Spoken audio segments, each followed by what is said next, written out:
Yeah. Hi, everybody. I just wanted to say what Meredith said earlier. I agree with him 100%. I just want to add some things regarding journalism, the story behind it, and how things have been moving.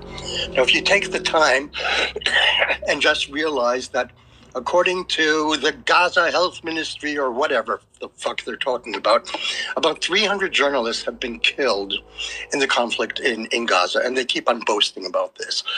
Up until 2022, the International Journalist Group registered around 50 journalists, all in Gaza, the majority of them being Palestinians working for Hamas.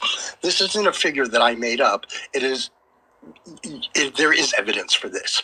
So if they had that many journalists that were killed, 300, then you still have, 300 reporting.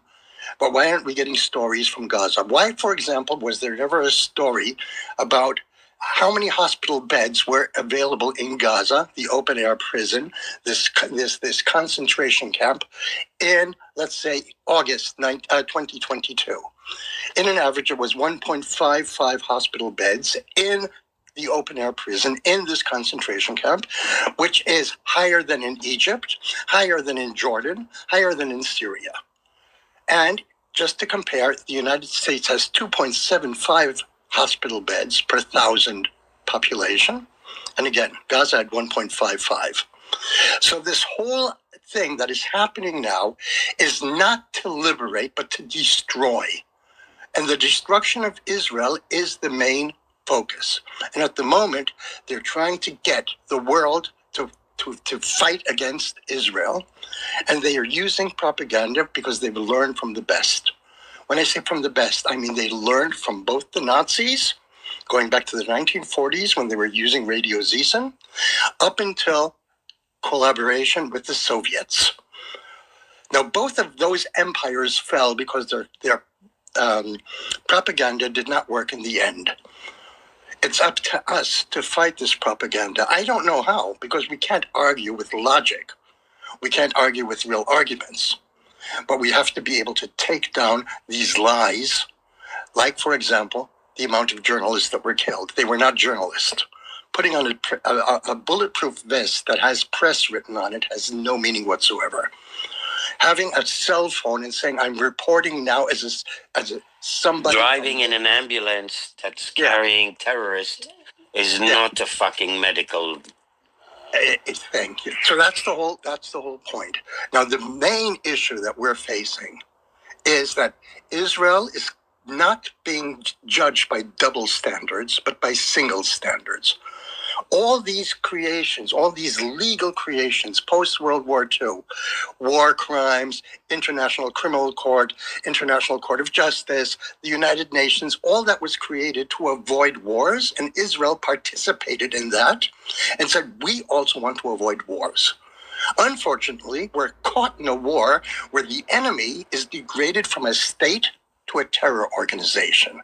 Meaning, if you're going to fight a terror organization, you have to recognize you are going to hurt civilians if you're going to stick to the rules of war that has been signed by modern, pluralistic societies and even a lot of dictatorships.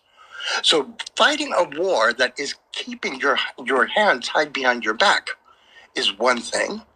And at the same time, having to state and make it clear to the neighboring countries, don't fuck around with us any longer. So Gaza is being destroyed to show the people in Lebanon, don't start another war with us. In Syria, do not start a war with us. And especially in Jordan, because Jordan is the weakest spot at the moment. The king wants to hold on to his throne, and he is being threatened by Iran as well. And he's not getting the support necessary, and he's stuck in the middle. If he topples, who knows what's going to happen? So that's why Gaza must be brutally brought down, so that this whole idea disappears. Unfortunately, and I say really unfortunately, there are too many people fighting Israel now on a political level due to what I just heard, because they're not fighting with true arguments. But the United Nations said so, they said so, they said so. It has no meaning whatsoever what others say. But we're stuck against the wall anyway. That's all I wanted to add now. Oh yeah, and please make the comparison of how many journalists live among 1,000 or 100,000 people in every other country, and then ask yourself, how come 300 were killed in Gaza? And how can they, state never before have so many journalists been killed like in Gaza? It's just ridiculous.